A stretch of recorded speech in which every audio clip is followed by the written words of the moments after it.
Friends, good morning. Welcome back to your study with smart friend. तो friends, आज की इस वीडियो में मैंने आप लोगों के लिए बिहार दरोगा का टेस्ट नंबर 1 लाया है, जो कि ये वर्दी बैच का है। ये एडिटोरिया का वर्दी बैच का ये टेस्ट नंबर 1 है। तो चलिए इसको डिस्कस करते हैं, जिसमें कि 100 क्वेश्चन है। और आप लोगों को मालूम ही है कि एडिटोरिया का कितना इम्पॉर्टेंट है टेस्ट सीरीज। एक तो मैं बुक चला रही हूँ, एक ये वाला भी चला रही हूँ। तो चलिए देखते हैं एक एक करके।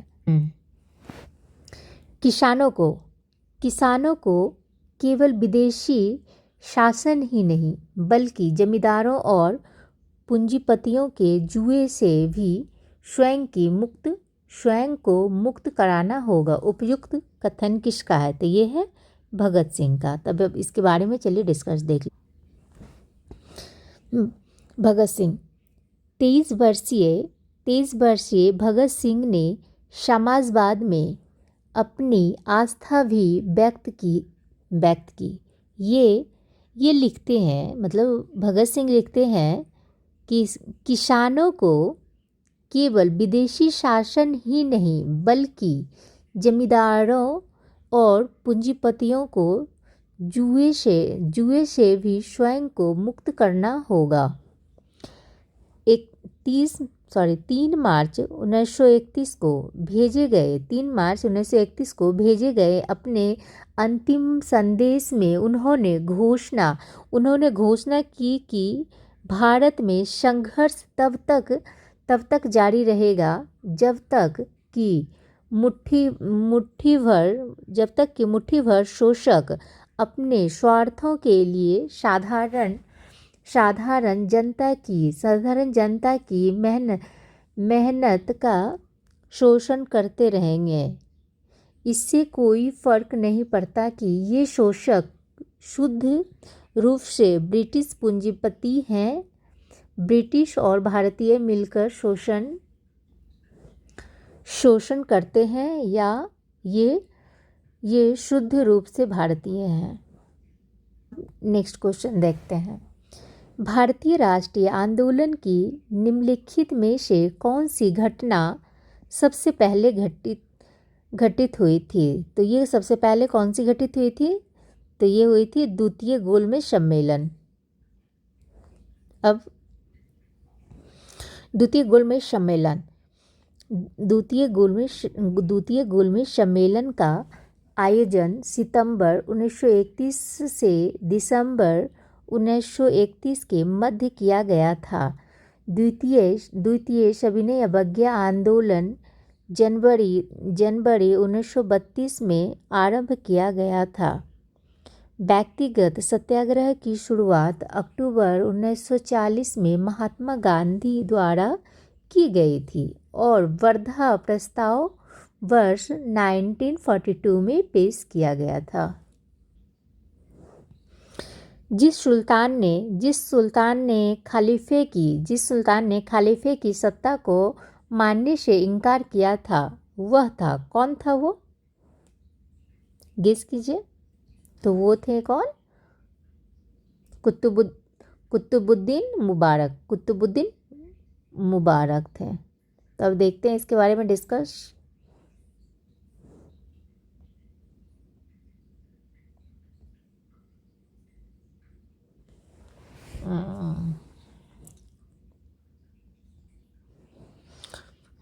अलाउद्दीन खिलजी के उत्तराधिकारी कुतुबुद्दीन मुबारक ने खलीफा की सत्ता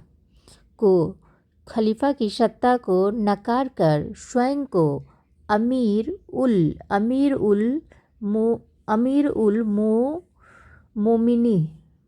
मोमिनीन खलीफा घोषित किया था।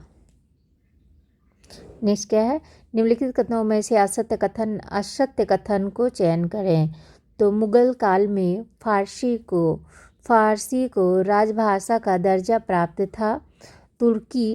तुर्की शासकों की मातृभाषा तुर्की और प्रशासनिक या राज्य भाषा फारसी थी। बाबर ने अपनी आत्मकथा तुर्की भाषा में तुजुक ए बाबरी नाम से लिखी थी। अबुल फजल ने आईने अकबरी में अकबर के दरबार में संरक्षण प्राप्त 69 कवियों का वर्णन किया है। तो इसका क्या हो जाएगा, ये डी हो जाएगा।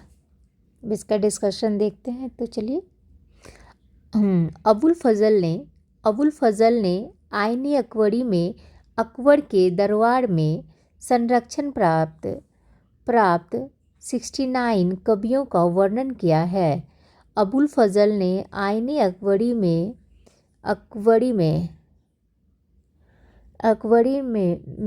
अकबर के दरबार में संरक्षण प्राप्त 59 कवियों का वर्णन किया है। इसमें अबुल फैजी सर्वप्रथम था। इसे अकबर के कविराज की उपाधि प्रदान की गई थी। नेक्स्ट क्वेश्चन, तोलकाप्पियम किसका नाम है? तोलकाप्पियम किसका नाम है? तो ये हो गया पश्चिमी भारत में एक बाबरी का तामिल व्याकरण पर पुस्तक, या तमिल भक्ति कविताओं का एक संग्रह है, या कन्नड़ कविताओं का एक संग्रह है? तो ये हो जाएगा क्या, तमिल व्याकरण पर पुस्तक। तो चलिए और इसका डिस्कशन देख लेते हैं। तमिल व्याकरण पर पुस्तक तोलकाप्पियम तमिल व्याकरण का प्राचीन ग्रंथ है। यह छोटे सूत्र के रूप में रचित हैं। यह व्याकरण और अलंकार शास्त्र का ग्रंथ है। यह पुस्तक 3 भागों में विभाजित है।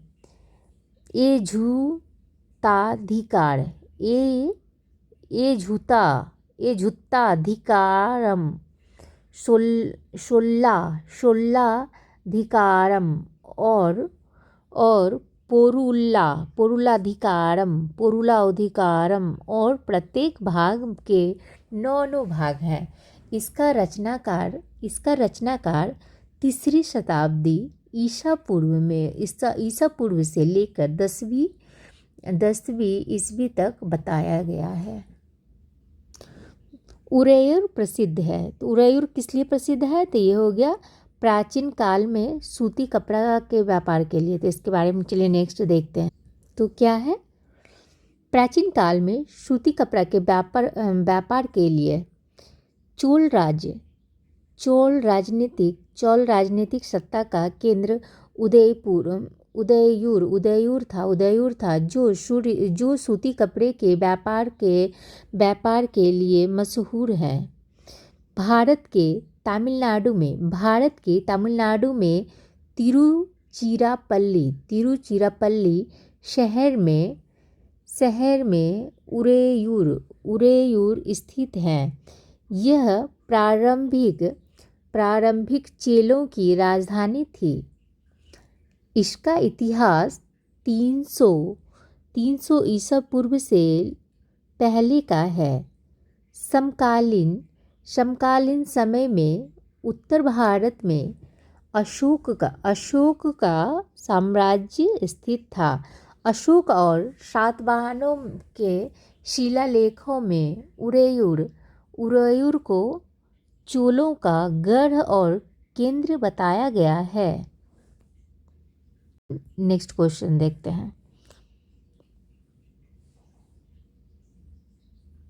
तो नेक्स्ट क्वेश्चन क्या है, अशोक के अभिलेखों में निम्नलिखित शासकों में से किसका उल्लेख मिलता है? तो अशोक के में तो चोल का मिलता है, पांड्यों का भी मिलता है, चेर का भी मिलता है। तो इसलिए आंसर हो जाएगा इनमें सभी का। तो चलिए इसका डिस्कस देख लेते हैं।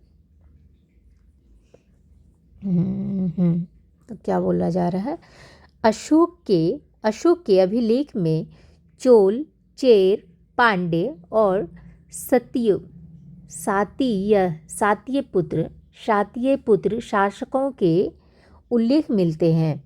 अशोक के बारे में जानकारी के अनेक प्रामाणिक स्रोत उपलब्ध हैं, जैसे अभिलेख और साहित्यिक रचना और अशोक के अभिलेखों के अशोक के व्यक्ति और इसके राजनीतिक पक्ष के बारे में संपूर्ण जानकारी मिलती है। पानीपत के तीसरे युद्ध के समय मराठा पेशवा निम्नलिखित में से कौन था? तो ये हो जाएंगे कौन? तो बालाजी बाजीराव। पानीपत का तीसरा युद्ध 14 जनवरी 1761 को मराठा और अहमद शाह अब्दाली की सेना के मध्य हुआ। तो किसके साथ हुआ था? 14 जनवरी 17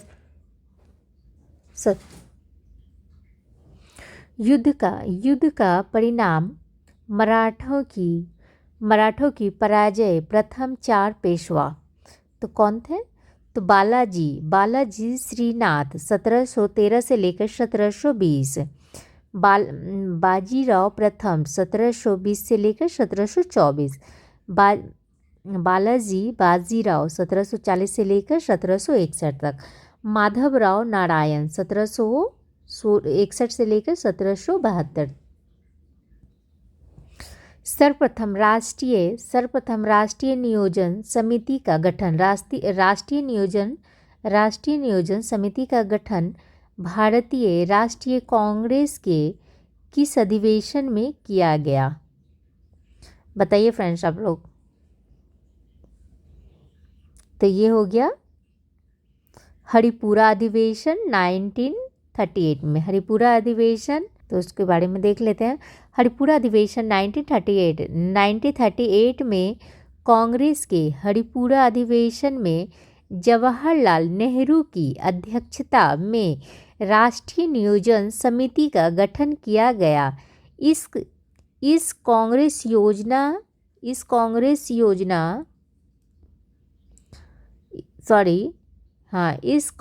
योजना भी कहा जाता है। अब नेक्स्ट देख लेते हैं हम लोग क्या। तो ये क्या हो गया? किस बौद्ध संगति में अनुशासन को लेकर मतभेद के कारण बौद्ध संघ स्थापित एवं महासंघिक में विभाजित हो गया है? तो ये क्या हो जाए?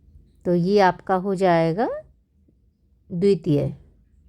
अब नेक्स्ट देखते हैं इसके बारे में। द्वितीय बौद्ध संगीति का आयोजन कालाशोक के समय 383 ईस्वी पूर्व में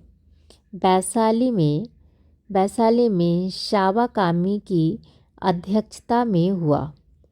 इसी बौद्ध संगति में बौद्ध भिक्षुओं में अनुशासन को लेकर मतभेद के कारण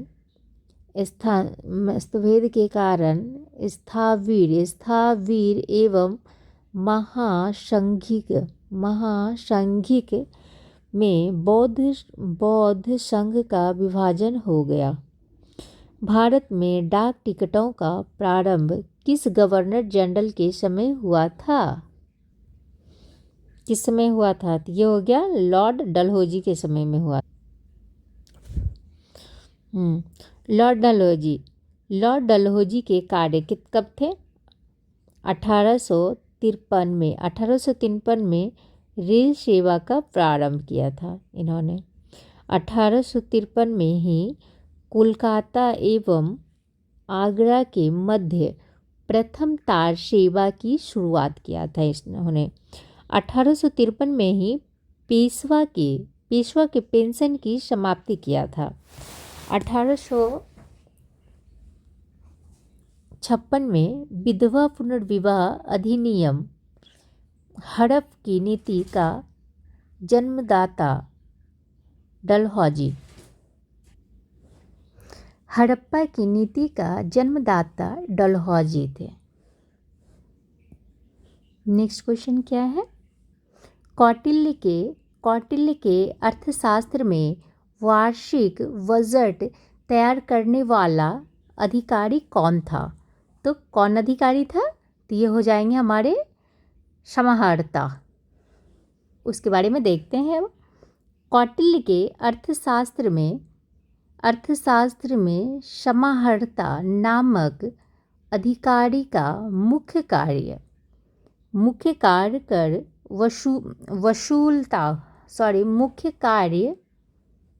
कर वसूलना, आय व्यय का ब्यौरा रखना तथा वार्षिक बजट तैयार करना था। कोषाध्यक्ष सन्निधाता नामक अधिकारी होता था। अब नेक्स्ट क्वेश्चन क्या है? तो बारदोली विजय संदेश है किसकी रचना है? तो ये किसकी रचना है? ये हो गया रामधारी सिंह दिनकर का रचना है। बारदोली के बारे में देख लेते हैं अब हम लोग। विजय संदेश है पुस्तक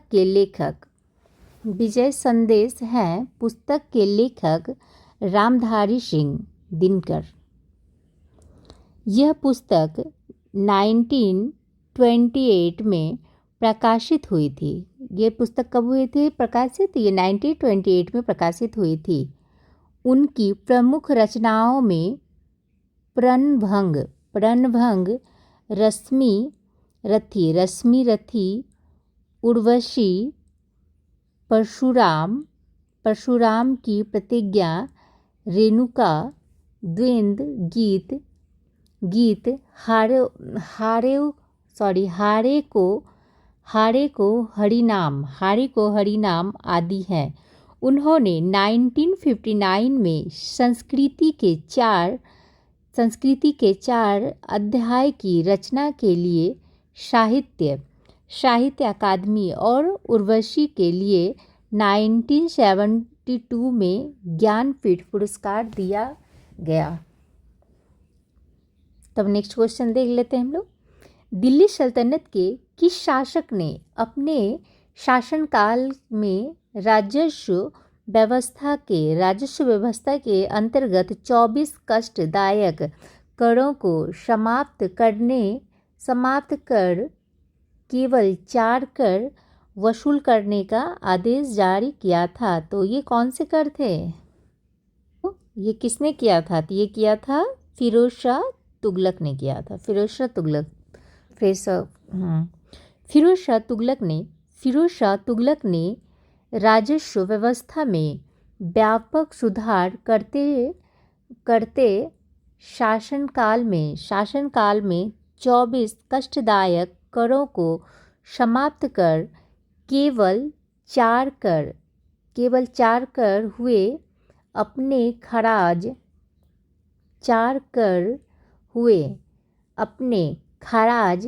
खम्स,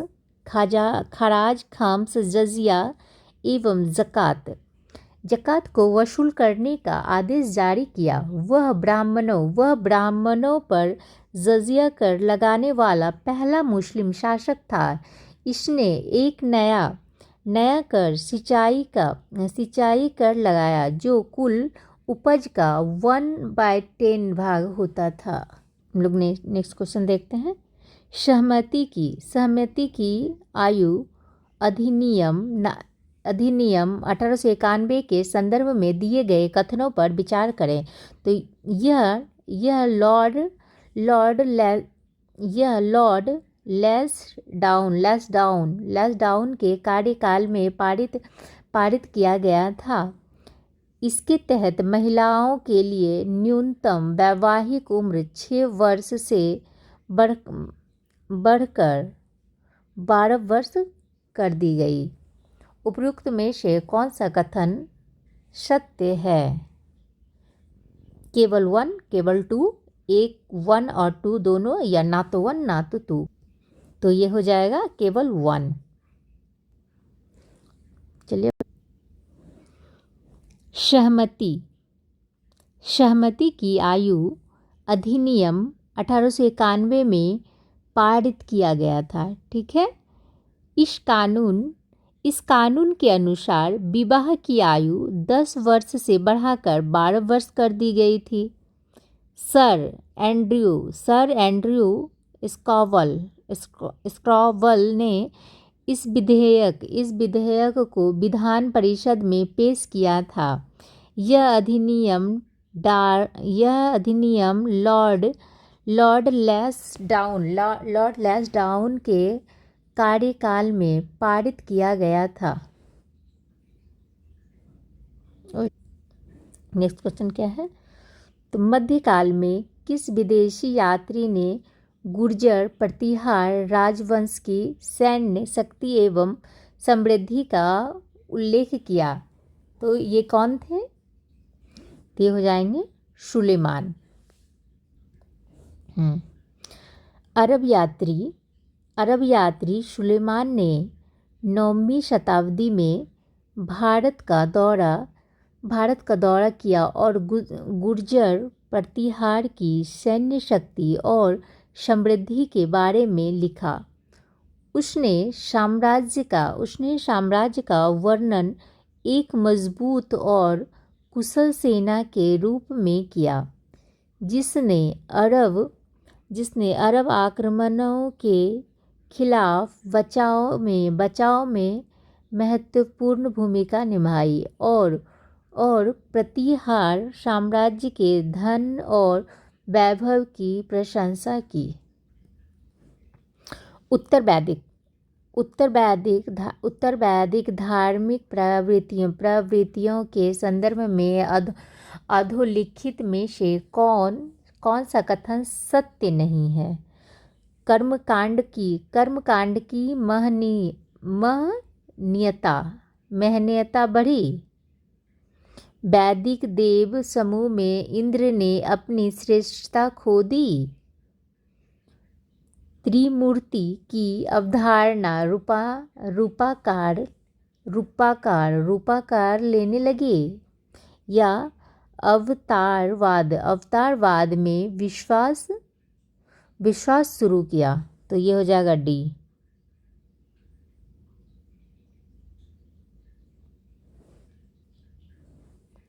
अवतारवाद की अवधारणा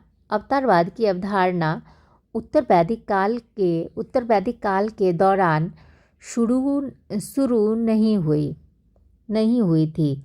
यह विचार महाकाव्य और पुराण काल के दौरान विशेष रूप से भागवत पुराण और अन्य पुराण ग्रंथों के संदर्भ में अधिक विकसित हुआ। लॉर्ड मैकाले के संदर्भ में दिए गए विकल्पों में से कौन सा असत्य है?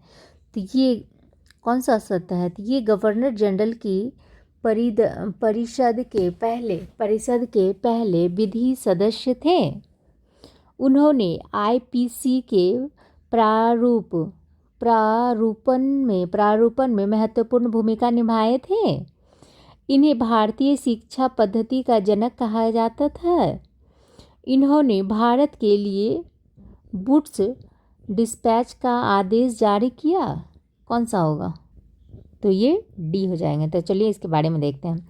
इन्होंने भारत के लिए वुड्स डिस्पैच का आदेश जारी किया।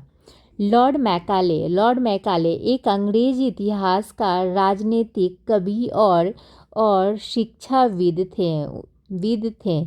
सन 1834 में इन्हें गवर्नर जनरल की परिषद का विधि सदस्य नियुक्त किया गया था।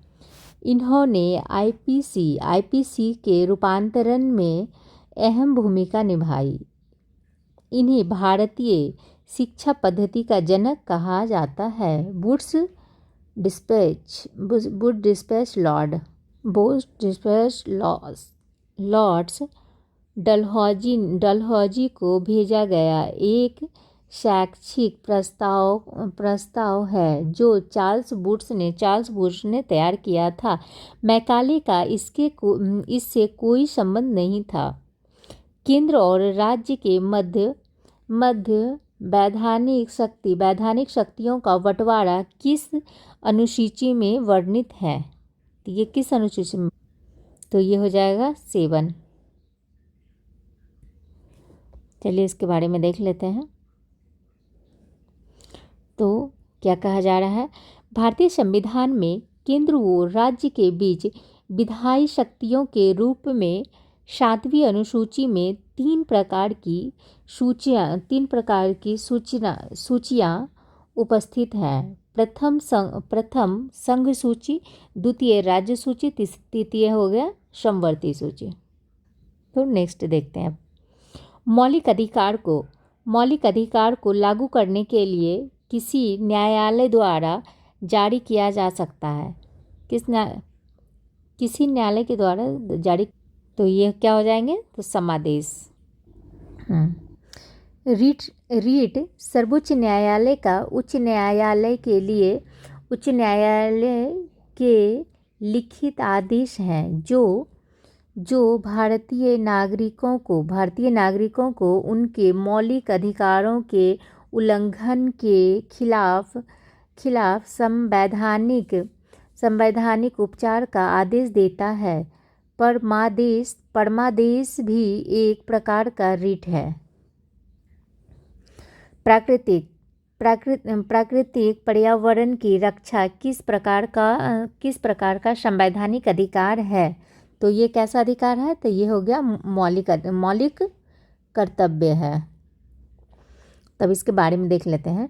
भारतीय संविधान के मौलिक कर्तव्यों के अध्याय में प्रत्येक नागरिक पर पर्यावरण की रक्षा करने का स्पष्ट दायित्व डाला गया है। अनुच्छेद 51A क्लोज जी से कहा गया है कि भारत के प्रत्येक नागरिक का यह कर्तव्य होगा कि वह वन झील, नदी और वन्य जीवन सहित प्राकृतिक पर्यावरण की रक्षा करे और उसे बेहतर बनाए तथा जीवन प्राणियों के प्रति दया का भाव रखे। 73वां संविधान संशोधन कब लागू हुआ था? तो कब लागू हुआ था? तो ये हो गया 24 अप्रैल 1993 को। अब इसके बारे में देख लेते हैं।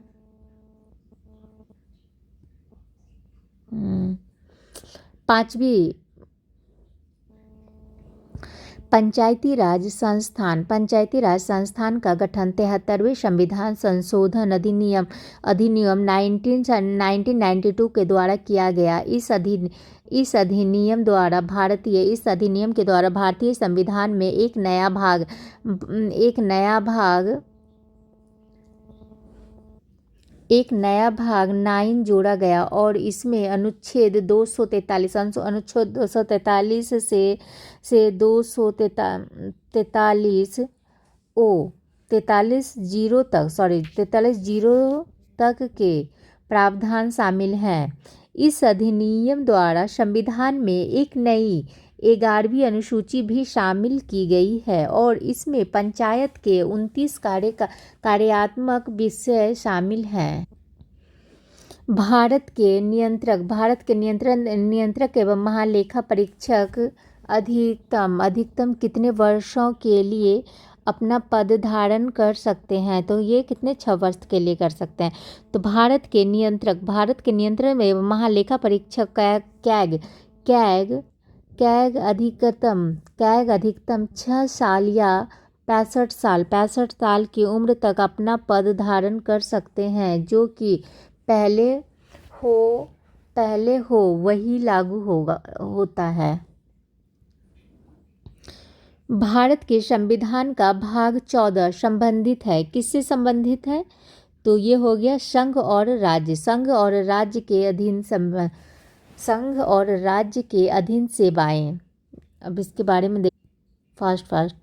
भारतीय संविधान के भाग 14 में संघ और राज्य के अधीन अधीन सार्वजनिक सेवाओं में व्यक्तियों के नियोजन को विनियमित करने के प्रावधान हैं।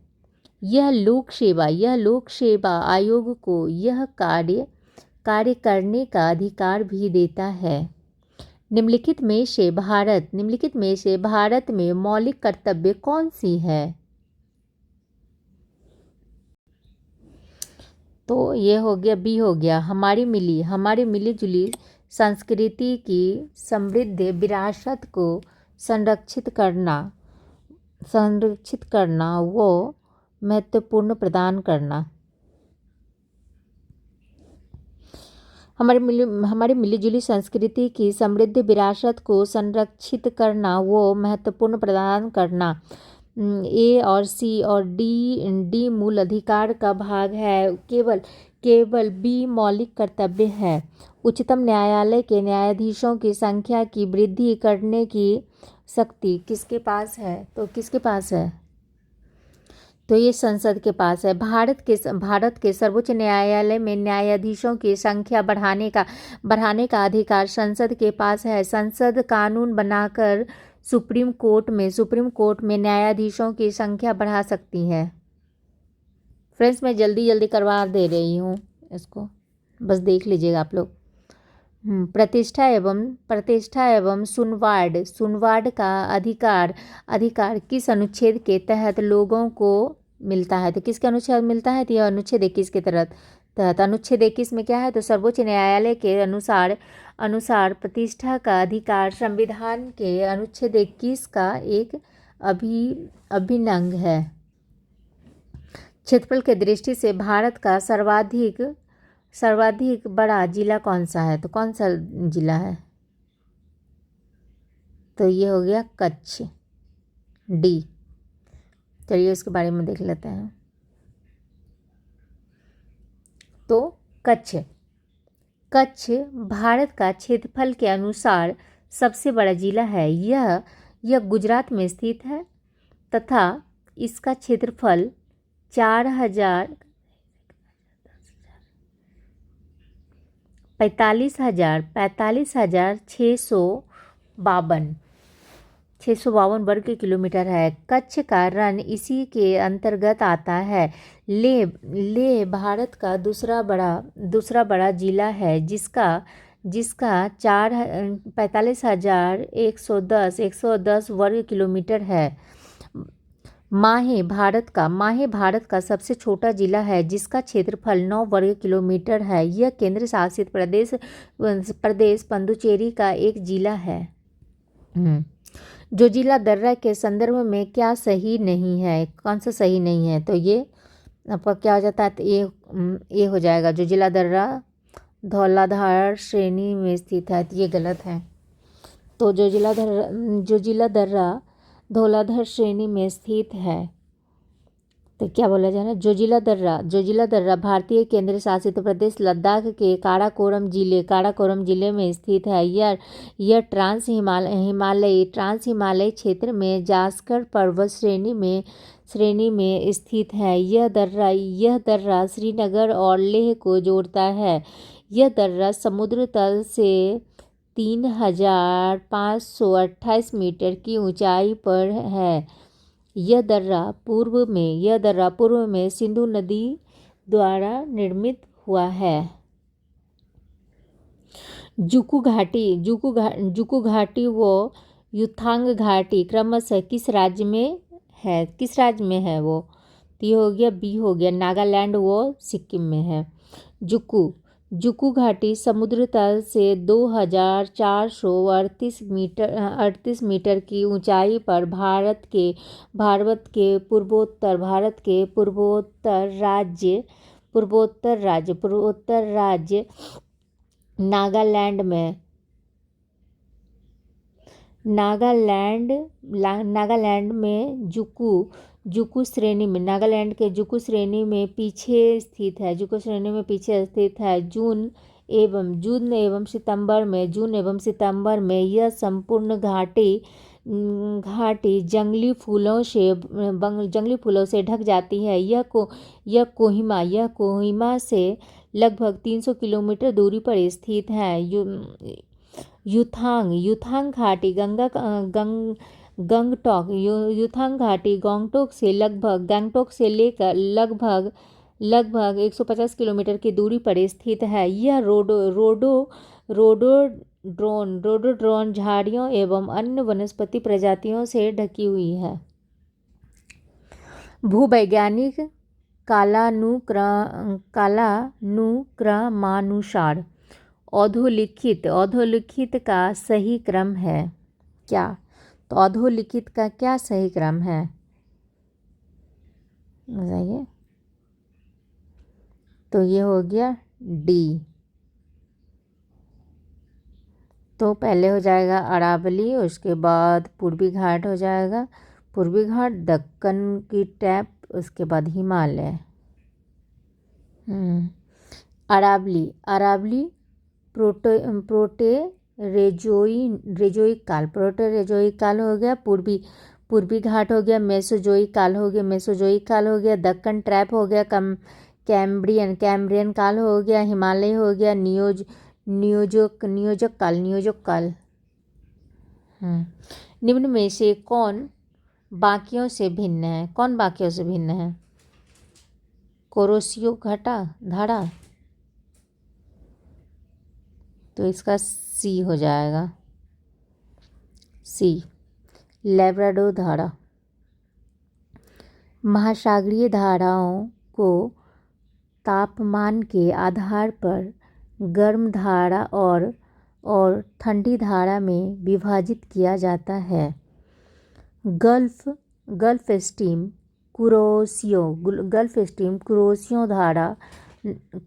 धारा, नॉर्वेजियन धारा,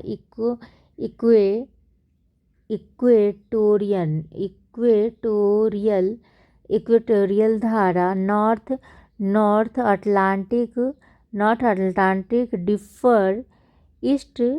डिफर ईस्ट ऑस्ट्रेलियन धारा आदि गर्म धाराएं हैं, जबकि लैब्राडोर धारा ठंडी महासागरीय धारा है। हम्बोल्ट पेरू धारा पूर्वी ग्रीनलैंड ओथासियो धाराएं अन्य ठंडी जल धाराएं हैं। ग्रैंड कैनियन एक घाटी का उदाहरण है जो एक अपरदन जन्य भू-भाग है। यह किस देश में स्थित है? तो ये हो गया कहाँ? तो यूएसए में है। ग्रैंड कैनियन एक घाटी का उदाहरण है जो एक अपरदन जन्य भू-भाग है। यह अमेरिका यूएसए में स्थित है। आयामों और आकार के आधार पर कई प्रकार की घाटियों जैसे भी आकार की घाटियाँ गॉर्ज कैनियन आदि में वर्गीकृत किया जाता है। एक कैनियन की विशेषता खड़ी स्टेपलाइन साइड ढलान है। कैनियन आमतौर पर क्षैतिज तलहटी चट्टानों में बनती है और कठोर चट्टानों में गॉर्ज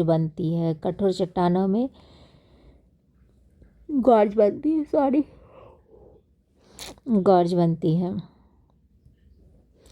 हिमाचल का देशांतरीय विभाजन किस भू आकृति किस भू आकृति के द्वारा निम्न 4 वर्गों में क्रमशः कश्मीर, कुमाऊं, नेपाल एवं असम हिमालय में बांटा गया है? तो किस में बांटा गया है? तो ये हो गया जीएस बर्राड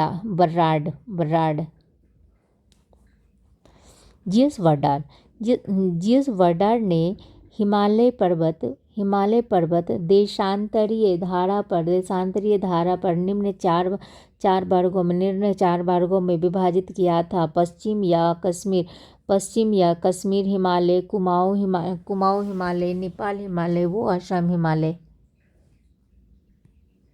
निम्नलिखित में से कौन सा शैल समूह भारत में धात्विक खनिजों का महत्वपूर्ण स्रोत है? तो कौन हो गया? तो ये हो गया धारवाड़ समूह हो गया। धारवाड़ समूह की चट्टानें सबसे पहले बनी अवसादी शैलें हैं। वर्तमान में यह कायांतरित रूप से मिलती है। इस शैल समूह में सोना, मैग्नीज, अयस्क, क्रोमियम, तांबा, यूरेनियम, थोरियम और अभ्रक जैसे खनिज पाए जाते हैं। ग्रेनाइट, संगमरमर, क्वार्टजाइट और स्लेट जैसी चट्टानों के रूप में भवन निर्माण सामग्री भी इसमें उपलब्ध है। मकरद्वीप एमराल्ड आइलैंड के नाम से प्रसिद्ध है। मकरद्वीप किसके नाम से प्रसिद्ध है? तो मकरद्वीप एमराल्ड आइलैंड से। तो ये हो गया अंडमान और निकोबार। अंडमान और निकोबार द्वीप एमराल्ड आइलैंड या मरकट द्वीप के नाम से भी प्रसिद्ध है। अंडमान निकोबार की राजधानी पोर्ट ब्लेयर है। 10 डिग्री चैनल अंडमान व निकोबार द्वीप समूह को अलग करती है। सैंडल पीक अंडमान निकोबार द्वीप की सर्वोच्च चोटी है। नारकोंडम व बैरन ज्वालामुखी अंडमान निकोबार में ही है।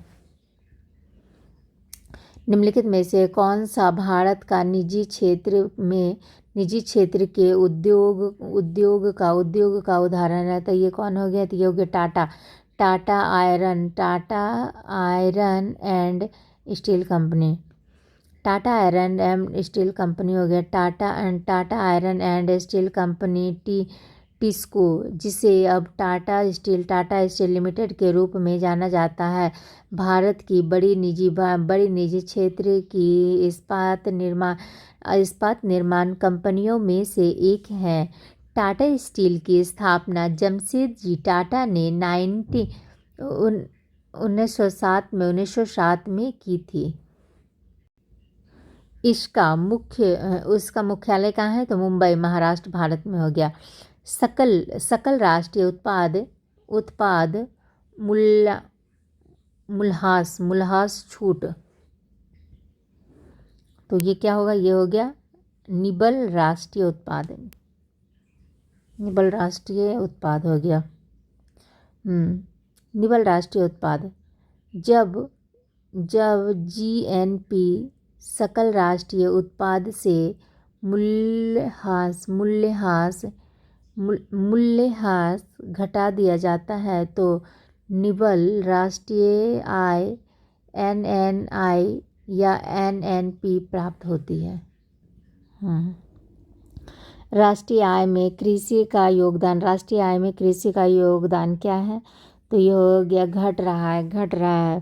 भारत में आर्थिक नियोजन को लागू करने से जीडीपी या राष्ट्रीय आय में कृषि का योगदान घट रहा है, जबकि सेवा क्षेत्र का योगदान लगातार बढ़ रहा है।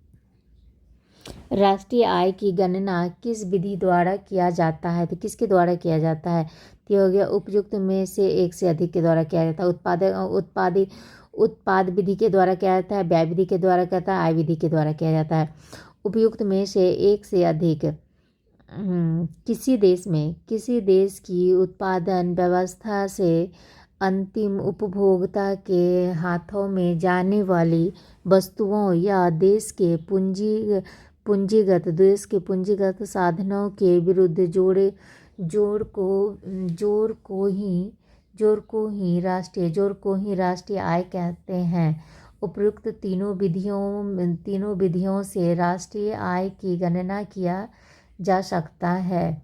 किसी भी अर्थव्यवस्था में उत्पादित वस्तुओं और सेवाओं की गणना तीनों में से किसी भी विधि से कर सकते हैं।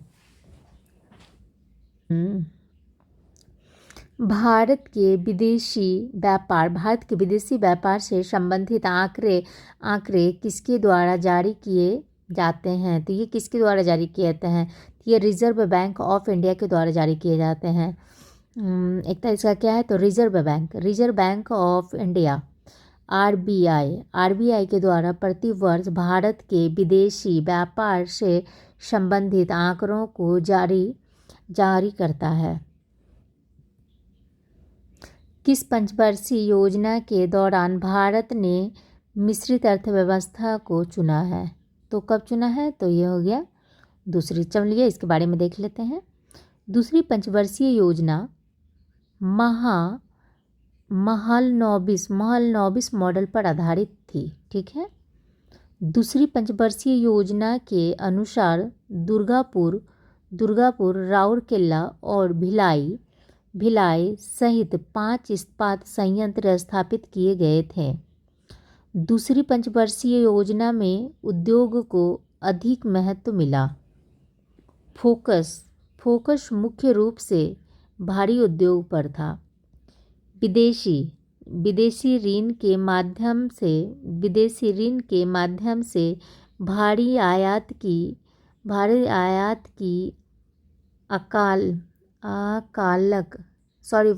वकालत की। इसलिए दूसरी पंचवर्षीय योजना के दौरान भारत सरकार ने मिश्रित अर्थव्यवस्था को अपनाया। क्षेत्रीय ग्रामीण बैंक की स्थापना कब की गई थी? तो ये किया गया था 2 अक्टूबर 1975 को किया गया था।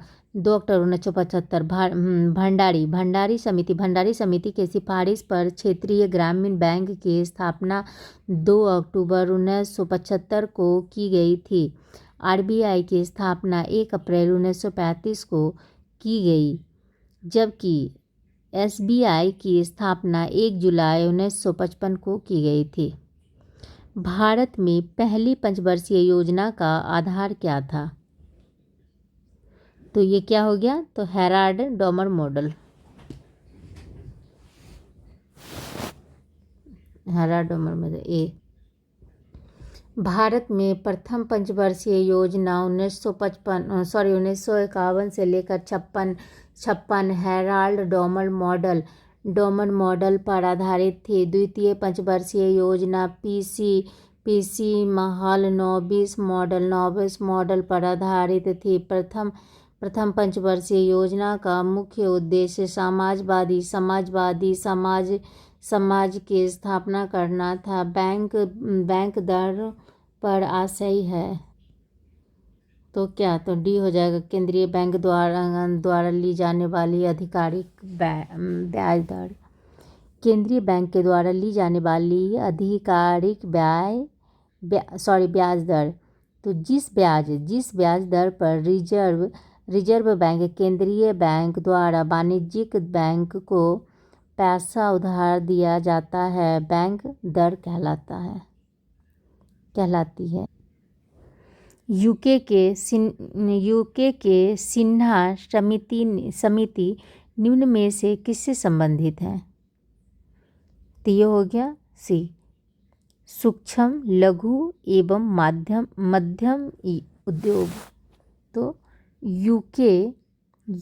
यूके सिन्हा समिति का संबंध सूक्ष्म लघु एवं मध्यम उद्योग micro small and medium enterprises. जल की स्थायी कठोरता दूर करने के लिए जल में क्या मिलाया जाता है? तो क्या मिलाया जाता है? तो ये सोडियम कार्बोनेट मिलाया जाता है। सोडियम कार्बोनेट व्याख्या, तो जल में स्थायी कठोरता जल में उपस्थित कैल्शियम एवं मैग्नीशियम के क्लोराइड, नाइट्रेट्स एवं सल्फेट के कारण होता है। इसे दूर करने के लिए सोडियम कार्बोनेट मिलाया जाता है। बच्चों के जन्म के समय कौन सा वैक्सीन दिया जाता है? तो कौन सा वैक्सीन दिया जाता है? तो ये MMR। व्याख्या देखते हैं अब। बच्चों के जन्म के समय MMR, मिजिल, मैम्प,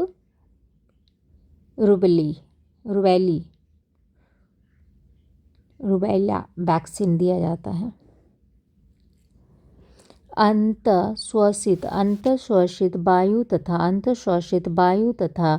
उच्छ्वासित वायु में ऑक्सीजन का प्रतिशत कितना होता है? तो ये हो गया 21% से लेकर 16.4% तक हो गया। श्वसित वायु एवं उच्छ्वसित वायु में ऑक्सीजन का प्रतिशत होता है 21 से लेकर 16.4% तक होता है। हृदय गति को नियंत्रित करने में किस रासायनिक पदार्थ की भूमिका होती है? तो ये हो गया CO2 का। हृदय गति को नियंत्रित करने के लिए CO2 का प्रयोग होता है। CO2 का पेप्सिन होता है, किस में होता है? तो एंजाइम में होता है। व्याख्या देखते हैं। तो पेप्सिन एक प्रकार का एंजाइम है जो अमाशय में स्रावित होता है एवं प्रोटीन के पाचन में सहायक होता है। क्रेब्स चक्र की प्रक्रिया कहाँ संपन्न होती है? तो माइटोकॉन्ड्रिया में, कोशिका द्रव्य में, राइबोसोम में या हरित लवक में? ये हो जाएगा माइटोकॉन्ड्रिया में। माइटोकॉन्ड्रिया।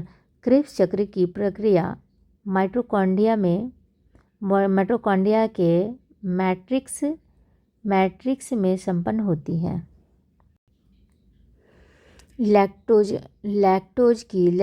की सर्वाधिक प्रतिशत मात्रा कहाँ पाई जाती है? तो कहाँ पे पाई जाती है? तो कि माँ के दूध में पाई जाती है। माँ के दूध में लैक्टोज ड्राइसैकेराइड श्रेणी का कार्बोहाइड्रेट है। इसके सर्वाधिक प्रतिशत भाग मात्रा किस में रहता है? तो माँ के दूध में होता है सबसे ज़्यादा भाग। कुछ धातु ऑक्साइड अम्ल और क्षार के साथ अभिक्रिया कर नमक और पानी बनाते हैं। इन्हें अभयधर्मी ऑक्साइड कहते हैं। उभयधर्मी ऑक्साइड के उदाहरण हैं कौन? तो ये हो गया, बी हो गया Al2O3 और ZnO। कुछ धात्विक ऑक्साइड अम्ल तथा क्षार के साथ अभिक्रिया कर लवण और जल बनाता है। उन्हें अभयधर्मी ऑक्साइड कहते हैं। उससे क्या कहते हैं? तो अभयधर्मी ऑक्साइड कहते हैं। जैसे Al2O3, ZnO इत्यादि। अभयधर्मी ऑक्साइड अम्लीय तथा क्षारीय दोनों प्रकृति के रूप में रूप में होते हैं। यह ऑक्साइड अम्ल तथा क्षार से प्रतिक्रिया कर लवण तथा जल बनाते हैं। अभयधर्मी ऑक्साइड की अम्ल के साथ प्रक्रिया Al2O3 प्लस CHCl इसकल्ट हो गया JAL Cl3 प्लस 3H2O।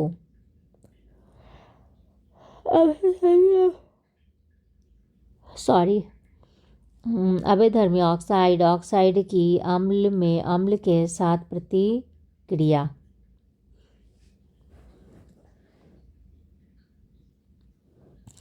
अम्ल धातु कार्बोनेट से अभिक्रिया कर डैश गैस मुक्त करते हैं। तो कौन सी गैस को मुक्त करते हैं? तो ये हो गया CO2 को मुक्त करते हैं। अम्ल धातु कार्बोनेट से अभिक्रिया करके CO2 गैस मुक्त करते हैं। H2SO4 प्लस FeCO3 ये दोनों मिला के बन जाता है, अम्ल बन जाता है। FeSO4 plus H2O plus CO2 मिला के बन जाता है धातु कार्बोनेट बनता है। उपरोक्त समीकरणों में यह स्पष्ट है कि सल्फ्यूरिक अम्ल फेरस कार्बोनेट से प्रतिक्रिया करके फेरस सल्फेट जल तथा CO2 बना रही है। HOOCOOH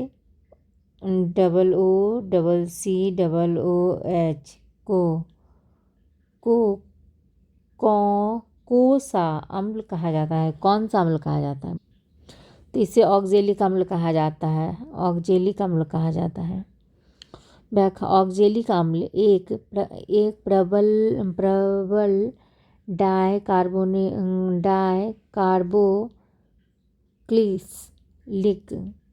कार्बोक्सिलिक एसिड है।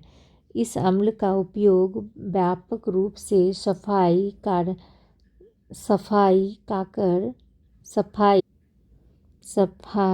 कारक कपड़ों में दाग एवं लोहे पर से जंग हटाने के लिए किया जाता है। ऑक्जेलिक एसिड का रासायनिक सूत्र क्या होता है? C2H2O3। यह अम्ल कार्बोहाइड्रेट के ऑक्सीकरण के द्वारा निर्मित होता है। इसे प्रयोगशाला में नाइट्रिक एसिड और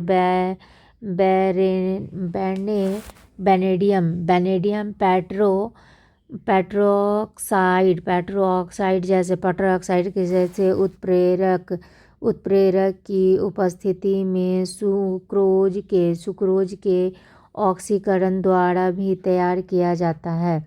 एसिटिक अम्ल की गंध किसके समान होती है? ये किसके समान होती है? तो सिरका के समान होती है। एसिटिक अम्ल की गंध सिरका के समान होती है। एसिटिक अम्ल एक तीखी रंगहीन तीक्ष्ण गंध एवं खट्टा स्वाद वाली एक तरल पदार्थ है। सिरका में एसिटिक अम्ल की सांद्रता 4 से लेकर 8% तक होती है जिसके परिणाम स्वरूप सिरका से तीक्ष्ण गंध आती है। टमाटर में एक मीठी फलदार गंध होती है जिसके लिए मिथाइल कीटोन रसायन उत्तरदायी है। जल्दी देखते हैं।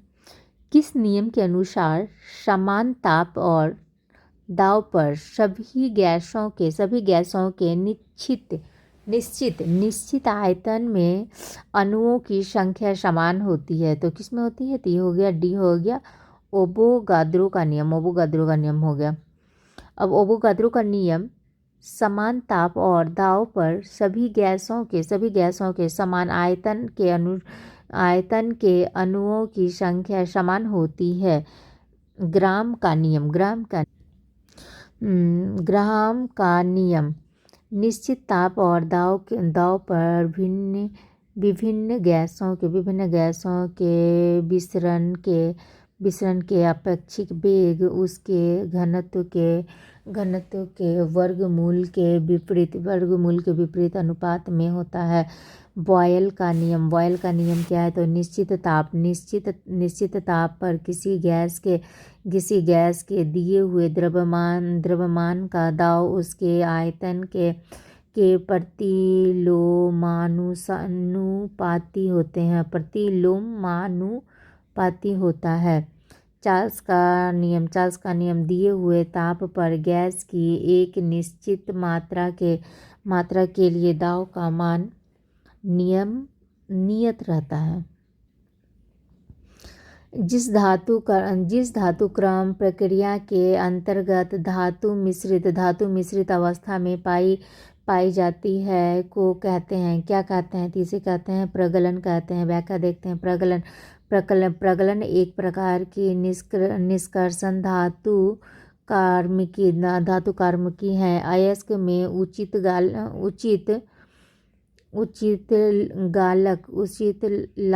गालक मिलाकर, क्या लिखा हुआ है यार?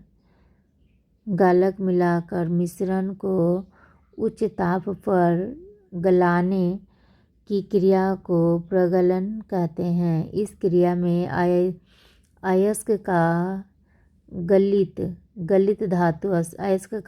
धातु में उपचयन हो जाता है अथवा धातु युक्त पदार्थ पिघल जाता है। चांदी, लोहा, तांबा आदि इस विधि से निर्मित होता है। जंग लगे लोहे के वजन में निम्न में से कौन सा परिवर्तन होता है? तो कौन सा परिवर्तन होता है? तो ये होता है यह लंबे समय तक बढ़ता है। लंबे समय जंग लगने पर लोहे का भार बढ़ता है, क्योंकि लोहे में जंग उस समय लगता है जब सहस उपस्थिति में लोहा ऑक्सीजन से रासायनिक अभिक्रिया द्वारा खनिज लवण में परिवर्तित हो जाता है। इस अभिक्रिया के दौरान आयरन के साथ ऑक्सीजन की मात्रा भी जुड़ी है, जिससे लोहे का भार बढ़ जाता है। निम्न में से किस रसायन के कारण पटाखा फूटने से चमकदार लाल रंग निकलता है? तो किसके कारण निकलता है? तो हो गया एस्ट्रासियम के द्वारा। एस्ट्रासियम लवण आतिशबाजी को लाल रंग प्रदान करता है। आतिशबाजी के मिश्रण को स्थिर करने के लिए स्ट्रोंटियम यौगिक भी महत्वपूर्ण है। पटाखों से हरे रंग की रोशनी निकलने के लिए उसमें बेरियम नाइट्रेट का इस्तेमाल किया जाता है। सोडियम आतिशबाजी के लिए एक सुनहरा या पीला रंग प्रदान करता है। ध्वनि की तीक्ष्णता किसके द्वारा निर्धारित की जाती है? किसके द्वारा निर्धारित की जाती है? ध्वनि के तरंग के द्वारा। ध्वनि की तीक्ष्णता कंपन की आवृत्ति से निर्धारित होती है, लेकिन आवृत्ति और तरंगदैर्घ्य व्युत्क्रमानुपाती होते हैं। इस प्रकार कहा जा सकता है कि ध्वनि की तीक्ष्णता उसकी तरंगदैर्घ्य पर निर्भर करती है। निम्नलिखित में से कौन सा फोटो इलेक्ट्रॉनिक उपकरण डिजिटल अनुप्रयोगों के लिए सबसे उपयुक्त हैं? तो ये कौन सा हो गया? तो ये हो गया फोटो वोल्टिक सेल।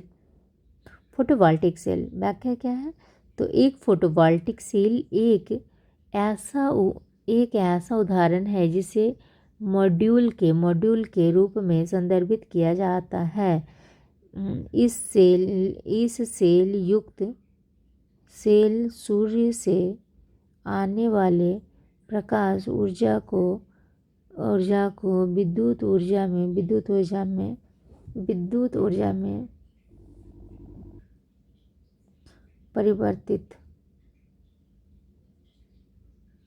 परिवर्तित करती है। बॉल बेयरिंग का उपयोग स्थितिज घर्षण को निम्नलिखित में से किसमें परिवर्तन करने के लिए किया जाता है? तो किसके लिए किया जाता है? तो हो गया रोलिंग घर्षण के लिए किया जाता है। बॉल बेयर का उपयोग स्थैतिज घर्षण को रोलिंग घर्षण परिवर्तन करने के लिए किया जाता है। बॉल बेयर में दो गोल धातुओं के छड़ों के मध्य छोटी छोटी बॉल होती है जिससे धातु के छल्ले आसानी से घूर्णन कर जाती हैं। निम्नलिखित में से कौन सा एक रेडियोधर्मी तत्व द्वारा उत्सर्जित धनात्मक रूप से आवेशित करता है? तो ये कौन हो गया? तो सी हो गया, अल्फा किरण हो गया। अल्फा किरण एक रेडियोधर्मी तत्व द्वारा उत्सर्जित धनात्मक रूप से आवेशित कण है। अल्फा किरण भारी अस्थिर परमाणु नाभिक के क्षय के कारण उत्पन्न होता है। यह किरण पहली बार अर्नेस्ट रदरफोर्ड द्वारा खोजा गया था। अल्फा किरण में 2 प्रोटॉन तथा 2 न्यूट्रॉन होते हैं। निम्नलिखित में से किस ऊर्जा परिवर्तन में घर्षण बल शामिल होता है? तो किस में शामिल होता है? तो ये हो गया गतिज ऊर्जा में होता है। तो उसके व्याख्या देख लेते हैं। गतिज ऊर्जा किसी गतिशील वस्तु में उसकी गति के कारण उत्पन्न ऊर्जा को गतिशील ऊर्जा कहते हैं। जब गतिज ऊर्जा में घर्षण बल शामिल हो जाता है तो ऊष्मा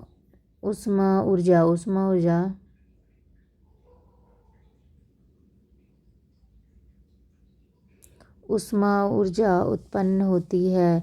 उदाहरण हो गया, जब दो लकड़ी को गति के साथ आपस में रगड़ा जाता है तो घर्षण बल के कारण ऊष्मा उत्पन्न होती है। हाल ही में खेलो इंडिया महिला टूर्नामेंट में किस खेल का पहली बार आयोजन किया गया था? किया गया था किसका?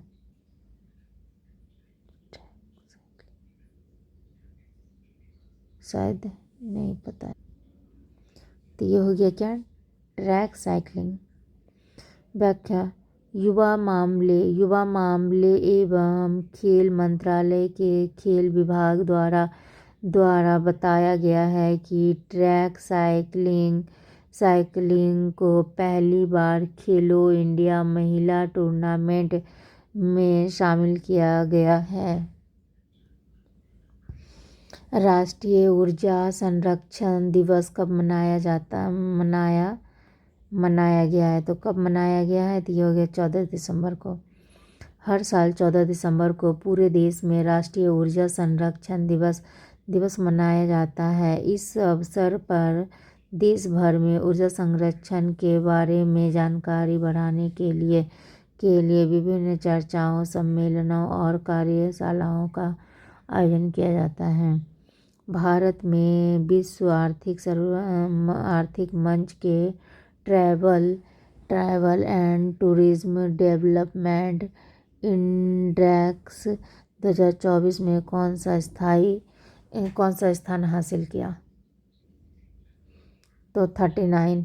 व्याख्या, आर्थिक मंच WFP द्वारा 20 दिसंबर 2024 को जारी यात्रा और पर्यटन विकास सूचकांक TTDI 2024 में भारत 39वां स्थान पर है। यह 2021 में इसकी पिछली रैंक 54वीं से सुधार दर्शाता है। जिसे बाद में WEF की कार्यप्रणाली में बदलाव के कारण 38वें स्थान पर समायोजित किया गया था। गणतंत्र दिवस परेड 2025 के लिए राज्यों और केंद्रशासित प्रदेशों की कितनी झांकियों का चयन किया गया था? तो ये हो गया 16।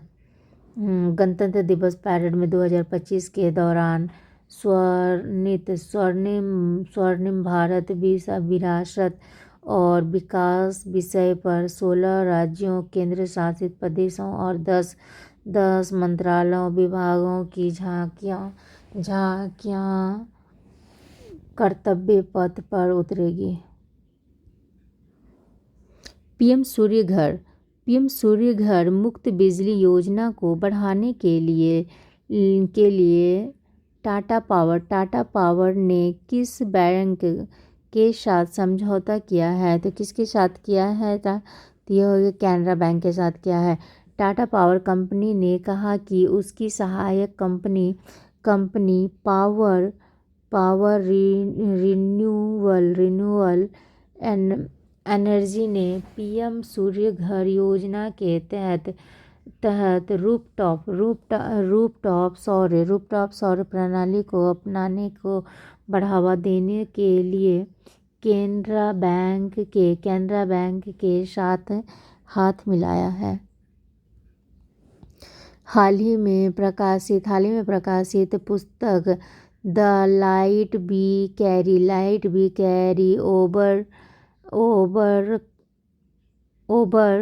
ओवरकमिंग इन अनसर्टेन टाइम्स के लेखक कौन हैं? तो ये कौन है? तो ये हो गया Michelle Obama. The light be carry overcoming in uncertain time लेखक मिशेल ओबामा 15 नवंबर 2022 को पेंगुइन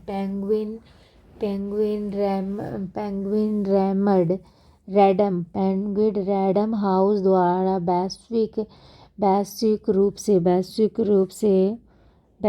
रूप से प्रकाशित किया जाएगा 2.75 मिलियन प्रतियां यूएस प्रथम प्रिंट विश्व भर में 14 भाषाओं में एक साथ प्रकाशन किया था। हालत फीफा बेस्ट अवार्ड 2024 में वर्ष के खिलाड़ी कौन थे?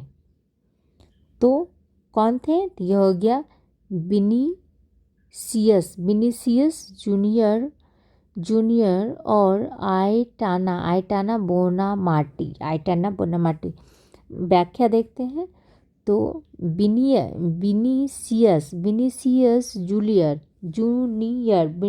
जूनियर और एताना बोनामाटी को बेस्ट फिल्म फुटबॉल अवार्ड 2024 में क्रमशः पुरुष और महिला खिलाड़ी का खिताब दिया था इनको। विश्व स्वास्थ्य संगठन WHO ने भारत में किस बीमारी को सार्वजनिक स्वास्थ्य समस्या नहीं होने की घोषणा की है? तो ये कौन सा हो गया?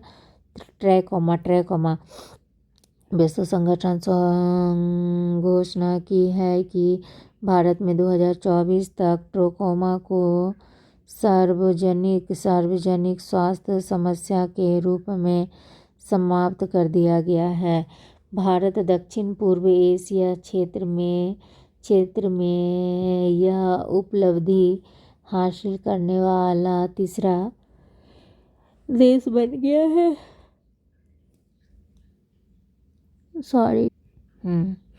भारत और स्पेन ने किस वर्ष को संस्कृति पर्यटन और कृत्रिम बुद्धिमत्ता AI का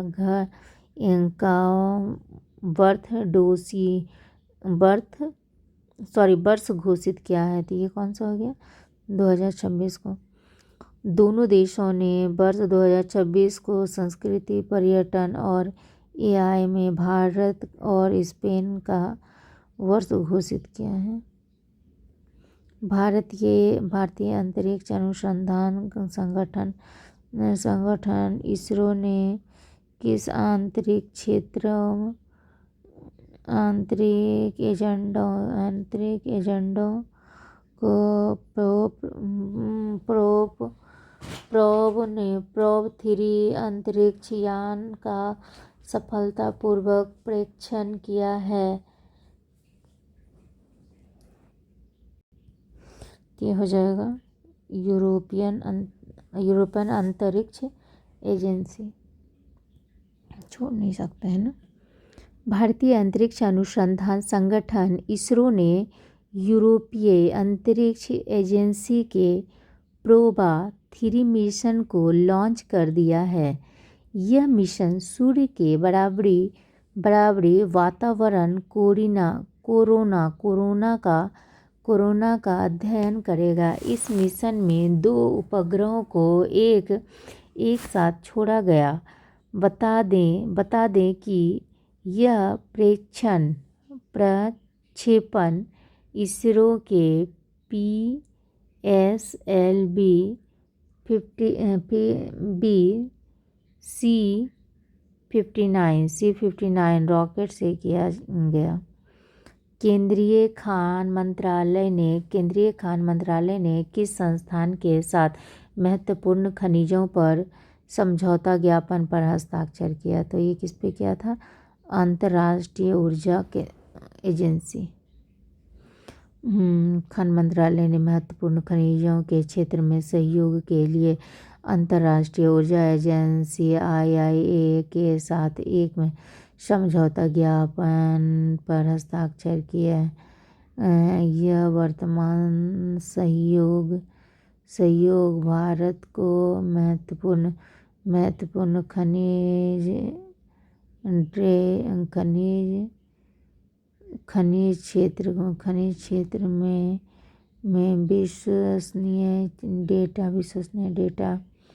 विश्लेषण और नीतिगत सिफारिशों तक पहुंच प्रदान करेगा, जिससे इसकी निर्णय लेने की क्षमता बढ़ेगी और रणनीतिक संसाधन प्रबंधन सुनिश्चित होगा। अंतर्राष्ट्रीय ऊर्जा एजेंसी IAEA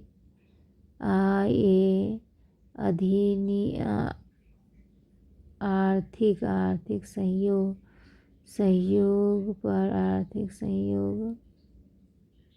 और विकास संगठन OIO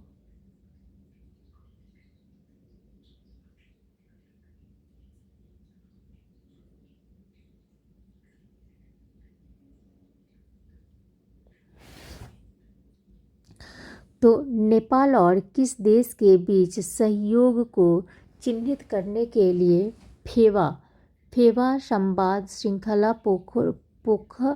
पोखरा में शुरू किया गया था? तो ये हो गया चीन हो गया। अब इसका बैक।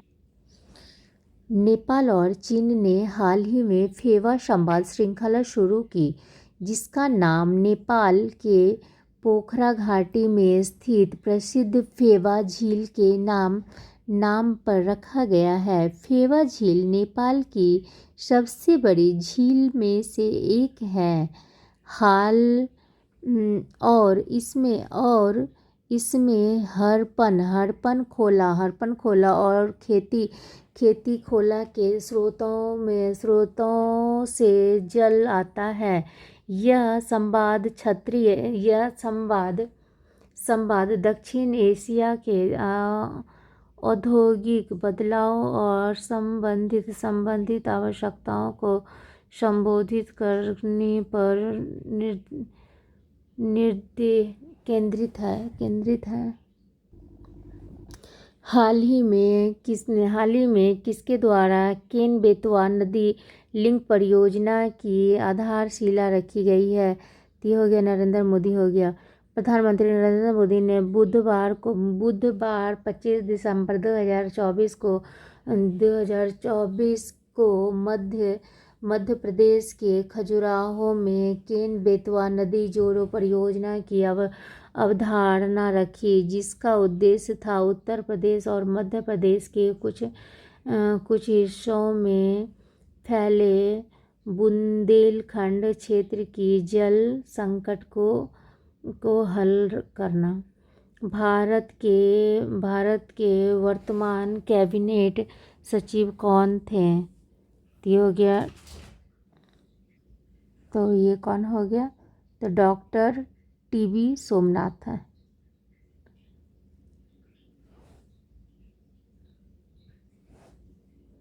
डॉक्टर टीबी सोमनाथ ने श्री राजीव गोवा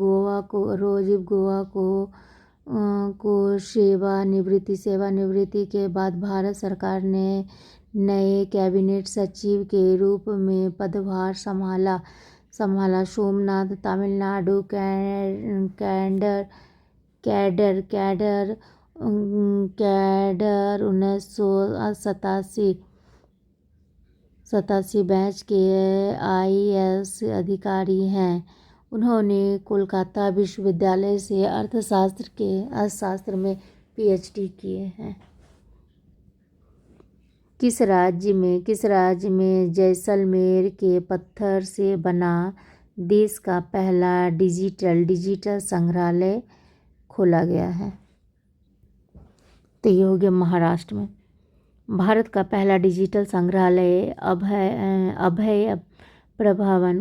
अभय प्रभवना जैसलमेर के पत्थरों से बना है और यह महाराष्ट्र में खुला है। यह पुणे जिले में मुंबई पुणे राजमार्ग पर इंद्रायणी नदी के किनारे स्थित है।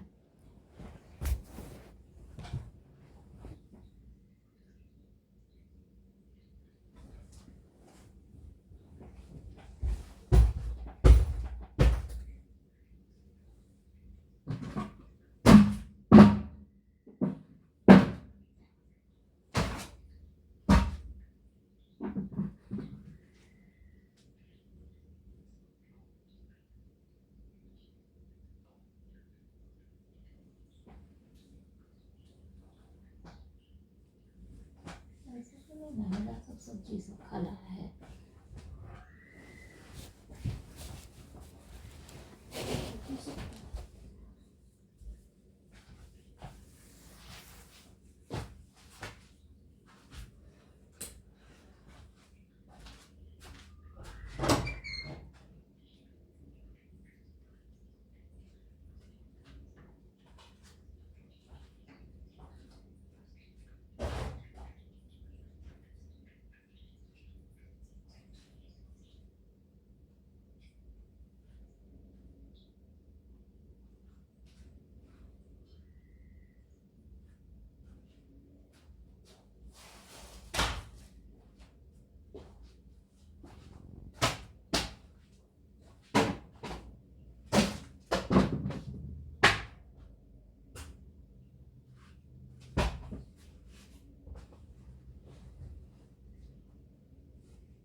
जल्दी खत्म कर, सुतो जल्दी से।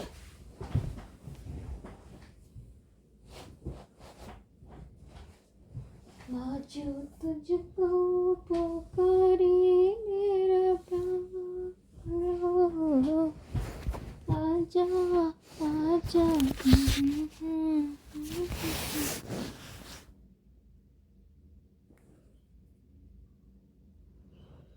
प्रतिवर्ष वीर बाल दिवस किस तारीख को मनाया जाता है? तो ये मनाया जाता है 26 दिसंबर को।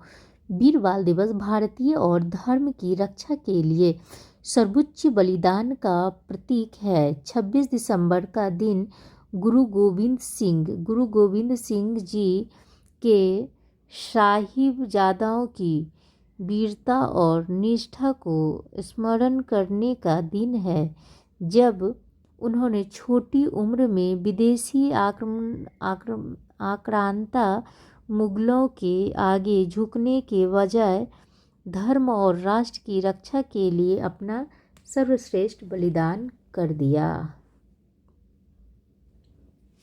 केरिच जल डमरू मध्य किन दो समुद्रों को जोड़ता है? तो किसको जोड़ता है? तो हो गया काला सागर और अजोब सागर को। काला सागर और अजोब सागर, हाँ, ये काला सागर और अजोब सागर को जोड़ता है। पश्चिम में क्रीमिया के केरिच प्रायद्वीप को, पूर्व में रूस के क्रास्नोडार क्रॉय के तमन प्रायद्वीप से अलग करता है। जल डमरू मध्य एक 3.1 किलोमीटर 1.9 मीटर से 15 किलोमीटर से लेकर 93 मीटर चौड़ा और 18 मीटर 59 फीट तक गहरा है। हाल ही में पुनर्गठित परमाणु ऊर्जा आयोग AEC के अध्यक्ष कौन नियुक्त किए गए थे? तो कौन किए गए थे? तो ये हो गया अनिल काकोडमर। पटेट का हो गया अजीत कुमार मोहती।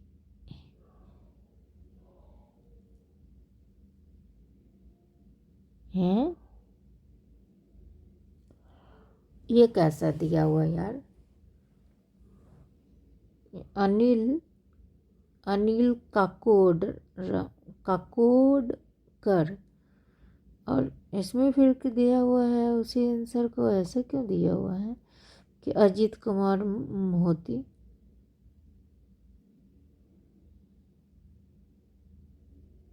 अजीत कुमार मोहती होगा ना, ये गलत होएगा। तो अजीत कुमार मोती कहाँ है? यहाँ है। सरकार ने हाल ही में परमाणु ऊर्जा आयोग ALE का पुनर्गठन किया है। परमाणु ऊर्जा विभाग DAE के सचिव अजीत कुमार मोहंती AEC के अध्यक्ष हैं और राष्ट्रीय सुरक्षा सलाहकार अजीज डोभाल इसके प्रमुख सदस्यों में से एक हैं।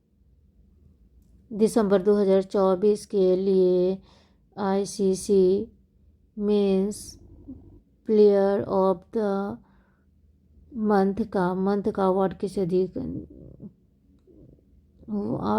किससे मिला है? तो किसको मिला है? तो ये मिला है सजप्रीत बुमराह को मिला है। अंतर्राष्ट्रीय क्रिकेट परिषद में ICC के भारत के जसप्रीत बुमराह और ऑस्ट्रेलिया के एनाबेल सदरलैंड को दिसंबर 2024 में ICC पुरुष और महिला प्लेयर ऑफ द मंथ में घोषित किया गया है। कालारी पयट्टू किस राज्य की पारंपरिक मार्शल आर्ट है, तो किसका है? तो ये हो गया केरल का है, केरल का है। कलारी, कलारी पट्टू दक्षिणी राज्य के केरल से उत्पन्न भारत की एक युद्ध कला है, संभवतः सबसे पुरानी अस्तित्व वाला युद्ध पद्धतियों में से एक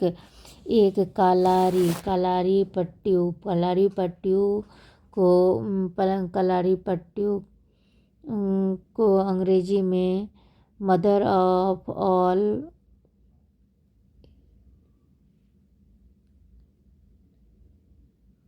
मार्शल आर्ट का कहकर सम्मान दिया जाता है, जिसका अर्थ होता है सभी युद्ध कलाओं की माता या माँ।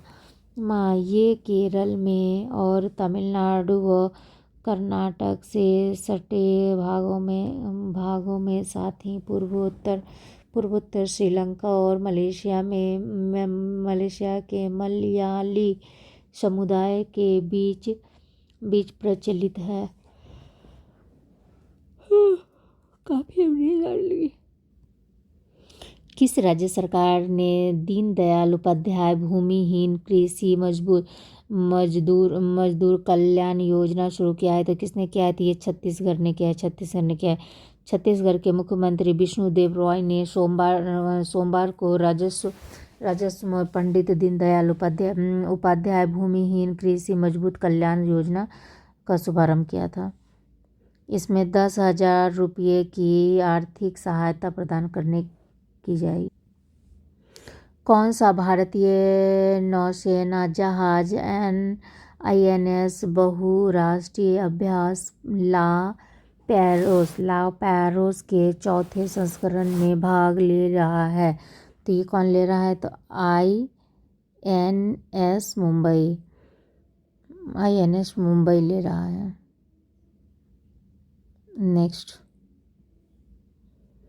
खबरों में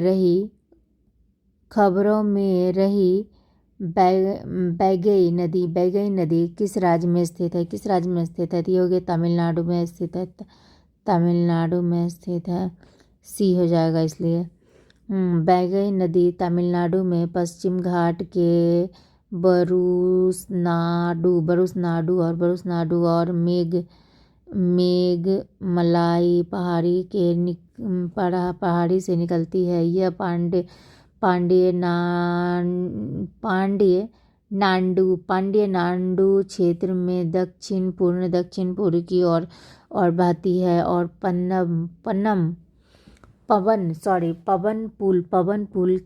पवन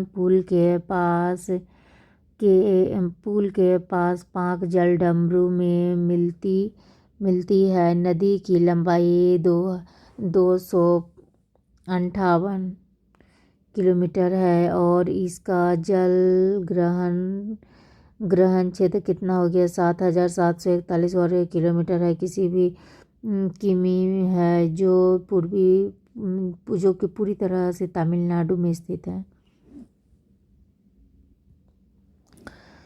किसी कार्य को करने का संकल्प करना मुहावरों का सही अर्थ क्या है? तो ये हो गया बीरा उठाना। किसी कार्य को करने का संकल्प करना मुहावरों का अर्थ होता है तो बीरा उठाना। निरोग का संधि विच्छेद क्या होता है? निर प्लस आरोग। तो ये भी हो गया नी प्लस रोग। निरोग का संधि विच्छेद निर और रोग। निरोग शब्द में विसर्ग संधि है। नीर प्लस रस निरस, नी प्लस रोग निरोग। The murder of news mother, तो इसका हो जाएगा सी।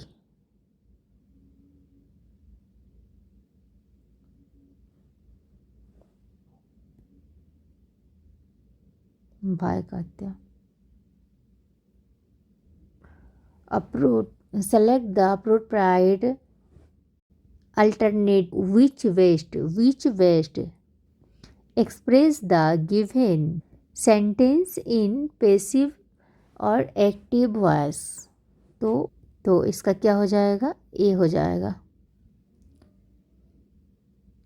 तो यहाँ पर मैं अब मैथ है, मैथ देख ही सकते हैं आप लोग,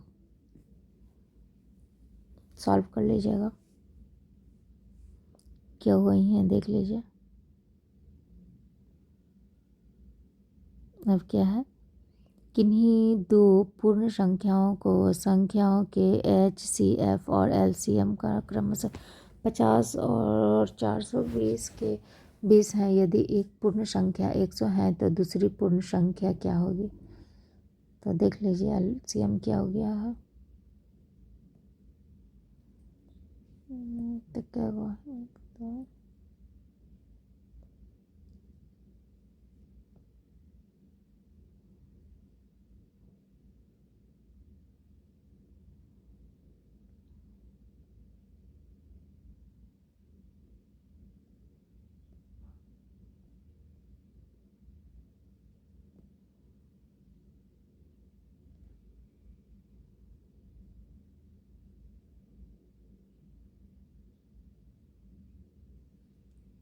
देख लीजिए मैथ वगैरह तो सॉल्व की हुई है, आप लोग देख सकते हैं।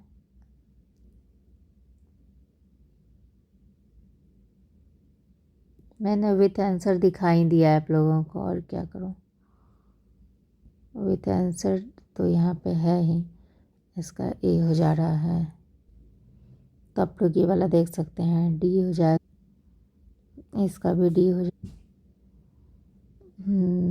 तो ये ए हो जाएगा आंसर।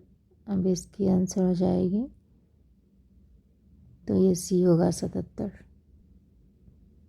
ये इसका हो जाएगा, ए हो जाएगा। मैथ किया हुआ ही है फ्रेंड्स, आप लोग अपना अगर चाहोगे तो कॉपी में नोट्स कर सकते हो, सॉल्व कर सकते हो। Thank you friends. अगर आप लोगों को ये वीडियो अगर पसंद आई होगी फ्रेंड, तो प्लीज़ शेयर कीजिए, लाइक कीजिए एंड सब्सक्राइब कीजिए। Thank you friends. I hope कि आप लोगों को पसंद आए।